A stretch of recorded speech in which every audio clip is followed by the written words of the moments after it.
Six semester history honours DSCC 15 অর্থাৎ আধুনিক চীনের ইতিহাস থেকে একটি ইম্পর্টেন্ট প্রশ্ন লং মার্চ। এই লং মার্চের গুরুত্ব নিয়ে আলোচনা করবো এই ভিডিওতে এবং আলোচনার শেষে এর 5 নম্বরের উত্তরও তোমাদের সামনে তুলে দেবো। দেখো, লং মার্চের বাংলা করলে যেটা দাঁড়ায় দীর্ঘ পদযাত্রা। দীর্ঘ পদযাত্রা এটা হয়েছিল চীন দেশে। এই দীর্ঘ পদযাত্রাটা ছিল 6000 মাইলের এক দীর্ঘ পদযাত্রা, যে পথ পায়ে হেঁটে পাড়ি দিয়েছিল প্রায় 370 দিন ধরে।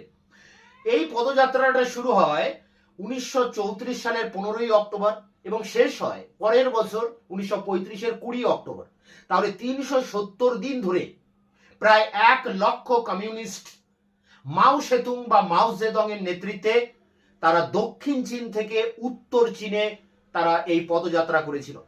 দক্ষিণ চীনের কিয়াংশি প্রদেশে কমিউনিস্টরা খুব শক্তিশালী ছিল। সেই সময় চীনের যে প্রজাতান্ত্রিক সরকারের রাষ্ট্রপতি ছিলেন চিয়াং কাই শেক, তিনি ছিলেন প্রবল কমিউনিস্ট বিরোধী। তিনি কমিউনিস্টদের হত্যা করছিলেন, তাদের উপরে অত্যাচার করছিলেন। এই সময়ে জাপান চীনের মাঞ্চুরিয়া আক্রমণ করে এবং চীনের ভিতরে জোভাল পর্যন্ত তারা এগিয়ে আসে। কিন্তু রাষ্ট্রপতি চিয়াং কাই শেক জাপানকে বাধা দেওয়ার পরিবর্তে তিনি দেশের মধ্যে এই কমিউনিস্টদের উপরে অত্যাচারটাকে তিনি কন্টিনিউ রাখেন। ফলে এই কমিউনিস্টরা নিজেদের জীবন বাঁচাতে বা নিজেদের আত্মরক্ষার জন্য তারা মাও সেতুং এবং ফুচের নেতৃত্বে তারা এই দক্ষিণ চীনের কিয়াংশি প্রদেশ থেকে তারা পদযাত্রা শুরু করে উত্তর চীনের শেনশি প্রদেশে। পথে প্রায় 18টি গিরি শ্রেণী অর্থাৎ পাহাড়ের শ্রেণী, 24টি নদ নদী, 11টি রাজ্য বা প্রদেশ, এগুলো তারা পায়ে হেঁটে অতিক্রম করে এবং শেষ পর্যন্ত তারা এই শেনশি প্রদেশের ইউনানে গিয়ে পৌঁছায়। এবং ইউনানে আগে থেকেই কিছু কমিউনিস্ট সেখানে ছিল, সেই কমিউনিস্টদের সাথে যোগ দিতে এই মাও সেতুং এই তার 1 লক্ষ অনুগামী নিয়ে এই পদযাত্রা করেছিলেন। এই 1 লক্ষ অনুগামীদের মধ্যে 85,000 অনুগামী ছিল শুধুমাত্র সেনা। তারা চীনের যে সরকারি সেনা বিভাগে তারা চাকরি করতেন। তারা এই কমিউনিস্ট আন্দোলনকে সমর্থন করেছিলেন এবং নিজেদেরকে প্রাণ বা নিজেদের জীবন বাঁচাতে তারা এই লং মার্চে সামিল হয়েছিলেন। আর 15,000 ছিল সরকারি কর্মচারী, এছাড়া কমিউনিস্ট কর্মী। এই 1 লক্ষ কমিউনিস্ট কর্মী পদযাত্রা করলেও শেষ পর্যন্ত কিন্তু মাত্র 6 থেকে 7,000 কমিউনিস্ট সেখানে পৌঁছাতে পেরেছিল। বাকি কমিউনিস্ট এই দীর্ঘ পদযাত্রায় তারা পথে যে সেনাবাহিনীর আক্রমণ হয়েছিল তাদের উপরে, সেই আক্রমণের লড়াইতে তাদের প্রাণ গিয়েছিল। তা এই লং মার্চের মধ্য দিয়ে চীনে মাও সেতুং এর উত্থান ঘটে। এই কারণে ইমানুয়েল সু বলেছেন যে লং মার্চ মাও জেদং এর ইতিহাসে একটি গুরুত্বপূর্ণ ঘটনা, কারণ লং মার্চের ভিতর দিয়ে মাও জেদং ক্ষমতার শীর্ষে কিন্তু উঠে এসেছিলেন। পরবর্তীকালে আমরা দেখব যে এই লং মার্চের গুরুত্বটা অনেক পড়েছিল, অনেক প্রভাব পড়েছিল পরবর্তীকালে। কারণ এই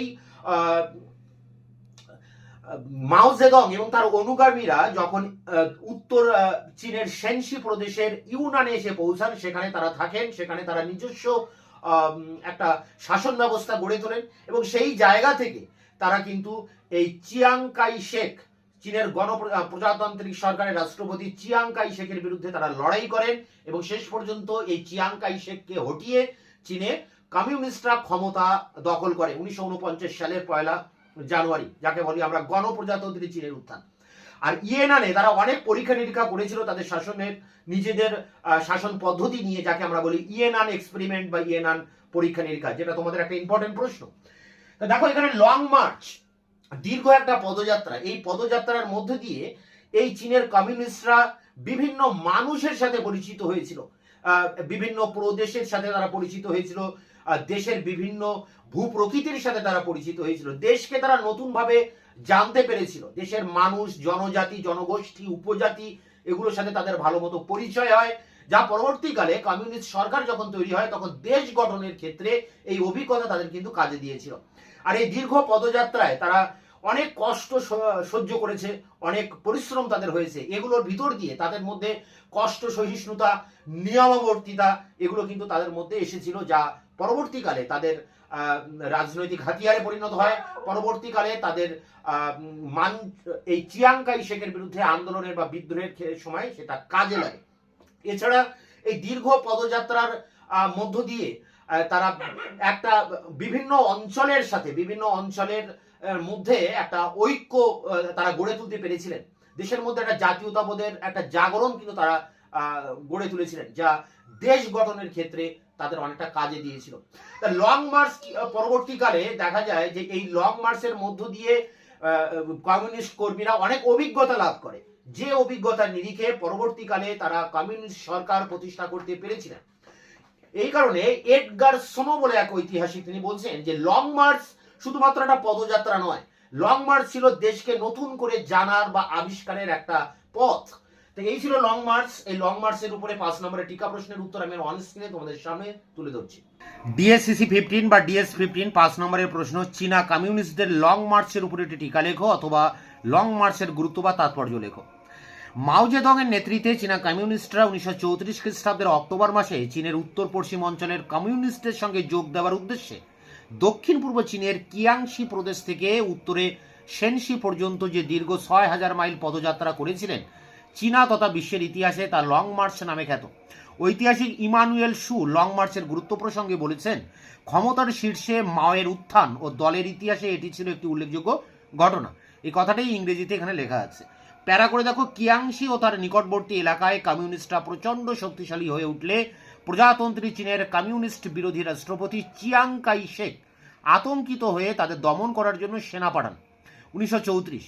এদিকে এই সময় জাপান মাঞ্চুরিয়া দখল করে উত্তর চীনের জোহাল পর্যন্ত ঢুকে পড়ে, কিন্তু চিয়াং কাই শেক জাপানের এই আগ্রাসনের কোনো প্রতিকার না করে কমিউনিস্ট নিধনে অধিকতর সক্রিয় হয়ে ওঠেন।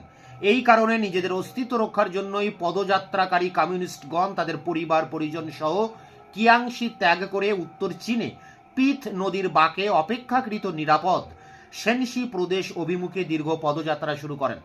প্যারা করে মাও জেদং এবং চু তের মিলিত প্রচেষ্টায় কমিউনিস্টদের ঐক্যবদ্ধ করে শুরু হয় লং মার্চ দীর্ঘ পদযাত্রা। লং মার্চ বা দীর্ঘ পদযাত্রায় প্রায় 1 লক্ষ চীনাবাসী অংশগ্রহণ করেন। পদযাত্রায় অংশগ্রহণকারীদের মধ্যে 85,000 জন ছিলেন সেনা, যারা এই আন্দোলনের সমর্থক ছিলেন, এবং 15,000 জন ছিলেন সরকারি ও কমিউনিস্ট দলের কর্মী। এদের মধ্যে 35 জন ছিলেন মহিলা। প্যারা করে 1934 খ্রিস্টাব্দের 15ই অক্টোবর কিয়াংশি প্রদেশ থেকে শুরু হওয়া এই পদযাত্রা শেষ হয় পরের বছর 20 অক্টোবর। দীর্ঘ এই 370 দিনের প্রবল দুঃখ দুর্দশার মধ্যে 18টি গৃহশ্রেণী 24টি নদ নদী অতিক্রম করে যখন তারা শেনশি প্রদেশের ইয়ে নানে এসে পৌঁছন, ততদিনে 1 লক্ষ মানুষের মধ্যে 92,000ই মৃত্যুবরণ করেছেন। 6,000 মাইলের ওই দীর্ঘ পথে সেনাবাহিনীর সঙ্গে লড়াই করতে করতে তারা কোয়াংটুং, হুনান, কোয়াংসি, ইয়ো ইচো, উনান, শিকাং, জেকুরান, কানসু, সেনসি প্রভৃতি 11টি চীনা প্রদেশ অতিক্রম করেন। প্যারা করে শেষ প্যারা, দীর্ঘ পদযাত্রায় কমিউনিস্ট নেতৃবৃন্দের কাছে নতুন করে ধরা দেয় তাদের দেশ, দেশের মানুষ ও বিভিন্ন জাতিগোষ্ঠী। ভবিষ্যৎ দেশ গঠনের ক্ষেত্রে এই অভিজ্ঞতা তাদের দারুণভাবে সাহায্য করে। দীর্ঘ পদযাত্রার এই অসহ্য পরিশ্রম চীনা কমিউনিস্টদের কষ্ট সহিষ্ণু ও নিয়মাবর্তিতা সম্বন্ধে নতুন করে শিক্ষা দেয়, যা পরে কুওমিন্টাং বাহিনীর সঙ্গে লড়াইয়ে তাদের শক্তি জুগিয়েছিল। যে কোনো প্রতিরোধ বা বাধাকে তুচ্ছ করে অভীষ্ট লক্ষ্যে পৌঁছানো যায় দৃঢ় মানসিকতার সাহায্যে। তার উজ্জ্বল নিদর্শন এই পদযাত্রা। চীনের মাটিতে লাল ফৌজ যে অপ্রতিদ্বন্দ্বী একথা প্রমাণিত হয়। দীর্ঘ এই পদযাত্রায় কমিউনিস্টরা সাধারণ মানুষের কাছে আন্তরিকভাবে সহানুভূতি ও সাহায্য লাভ করে, যা ভবিষ্যৎ রাষ্ট্র গঠনের ক্ষেত্রে তাদের বিশেষভাবে সাহায্য করেছিল। লং মার্চের ওই বিশাল সাফল্যের শেষে চীনা কমিউনিস্টরা যে কোনো সংকটকে অতিক্রম করার মতো দক্ষতা ও আস্থা অর্জন করেছিল। এডগার সোনোর মতে লং মার্চ শুধুমাত্র নিরাপদ স্থানে পৌঁছানোর প্রচেষ্টা ছিল না, তা ছিল একসঙ্গে দেশ, দেশবাসী এবং আরও অনেক কিছুকে নতুনভাবে আবিষ্কারের অভিযান। এই ছিল লং মার্চের গুরুত্ব বা লং মার্চের উপর টিকা। এটি সংগ্রহ করে পরীক্ষার প্রস্তুতি নাও। দেখা হচ্ছে অন্য ভিডিওতে।